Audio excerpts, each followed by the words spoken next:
The residential building requirements. That one.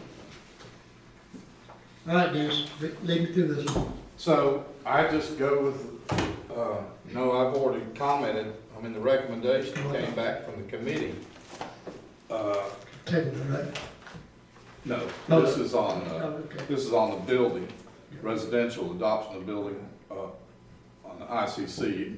So, I mean, the committee may want to speak to that, this is their recommendation.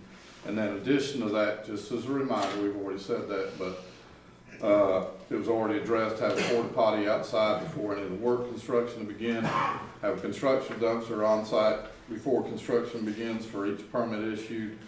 The next item, which isn't part of the ICC, is shall have an erected weatherproof permit holder, and then no inspection would take place of items A, B, C, which were identified above, or not in place or maintained. So the committee may want to comment on that. That's their recommendation. I think we need to table that until next month. Well, I'm gonna request that because I haven't had a chance to go online and compare everything myself personally, and I don't feel comfortable voting on it at this moment. You second this? I sure did my second too. We've got a motion made by Garnet Smith to table this consideration, and a second by Denise Shockley. All in favor say aye. We're gonna table it for at least a month. Give us time to look at it real close, all right? And the moratorium now, this is the residential zoning moratorium we already have in place. But you'd like doing all this other stuff, but we might need to extend that until the end of December. Have I got that about right? Yes, sir. Anybody want to make a recommendation? I'll make a motion to extend. Till December 31st. I second Motion made by Gene Bramlett, second by Denise Shockley, to table it till December 31st. All in favor say aye. it. Okay.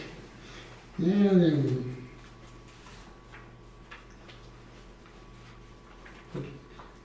What's it, let's see. Number 11. Number 9, isn't it? I'm sorry, 9. Process, yeah. Oh, okay. So that's just, I can get some clarity on that. The council has given us some direction on the residential districts and a rewrite on those. They're in the process of finalizing a draft. They will come available in a draft form back to the Planning Commission with the hope that they'll be able to take some action on that recommendation back to the full council. The council would then, with public hearings, by the way, the council would then take those items in November with the idea that the adoption process, again with public hearings, could be finalized, Joey, December at the latest? Yes, and that's what was in the proposed resolution, was that with the draft will be available for y'all to review and the planning commission to review, hopefully November 1st, but sometime in November. We would then advertise and have a public hearing before the planning commission December 6th, with the idea you have your public hearing December the 12th, and then you could adopt it December the 19th. If we can move those dates up, we will, but we just need to get our draft in and then schedule your public hearing.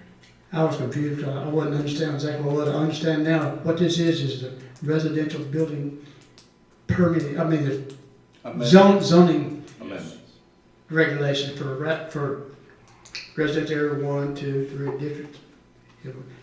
I've forgotten about this, I guess. We're looking at redoing that, redoing setbacks and densities and things like that. Is that the one I'm talking about? Yes. That's Right what on the money. Okay. I want to make sure everybody understood what we're trying to say. I didn't understand for first, I'm sorry. I'm the dumbest one in the room, so it's okay. Once I understand it, I expect y'all to understand it. Is that fair enough? All right. Now, the comprehensive land use plan, That's new for y'all. but it happened, did we not do this 2 years ago, or was it last year? So 2019. 2000, was it 3 years Right. ago? Okay. So 2019, so the time marches on. It's about an 8-month process. So as you can see, we've actually got flyers out encouraging people that would want to be part of that steering committee. The council will actually make the choices. We've asked people that would like to volunteer their time to meet once a month at a minimum, beginning as early as December, because that would be our kickoff month, and that would, with the idea that we could finalize a document for the comprehensive land use plan by August of 2023. That's what the law would require. Hopefully we do it sooner rather than later. These changes that are being proposed in the zoning will be significant changes that you'll also find in the comprehensive land use plan. And this is been strictly for the land use updates. It's not for any other purposes. It's to attend the hearings and bring feedback to Well, us. they'll get to share their opinions as well. That's the process. Yeah, but it's with the county, is that correct? No, this is local. This is our comprehensive land use plan. Oh, okay, talking about, okay. So what happens is, it's rather detailed. So like I said, the change that we're making right now that's been proposed for the draft residential changes in the ordinance will be a significant factor in the future land use plan. So they'll recognize each of those elements through the course of the months. That's why we like to have more of the public included. As you can see, that what we've recognized, we'd like to have 3, as many as 7 people in addition from the council.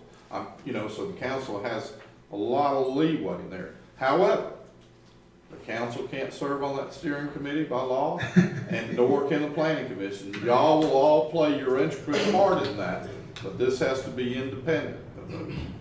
And they're a recommending body, is what it boils down to. So everybody that wants to help this steer the future development of Lula, here's your opportunity. That's right. If you don't do this, you don't get to gripe next year. Is that fair enough? So if you don't give your input won't be heard. So that's what this is all about. This is give your input, and you learn what's proposed and what's trying to happen, and you can steer this town where you want it to go. So if you want to apply for it, Dennis, you got all the Actually, there's sign-up sheets over there. You jump right in. I hope everybody does. And so we'll ask the council next month. We'll come back in November. How many, which ones? Right. And you can come back and you actually make those appointments, so. All right. Do they get paid for it like at the planning commission? That has not been recognized as a paid position, but certainly, the council has that leeway. They can do that. We can address that next month. Yeah, well, it never has been done before, is it? No. Okay. But it is a possibility. Okay, now we're down to this rezoning request for 5035 Collier Highway from agricultural to M1 light industrial. Council got any discussion about this one? Any recommendations? I'll make a motion to approve it. The motion made by Dean Brown to approve the rezoning. Do I get a second? Second. Got a second by Garnet Smith. All in favor, say aye. Can I ask, just for clarity, is that with conditions or without conditions? With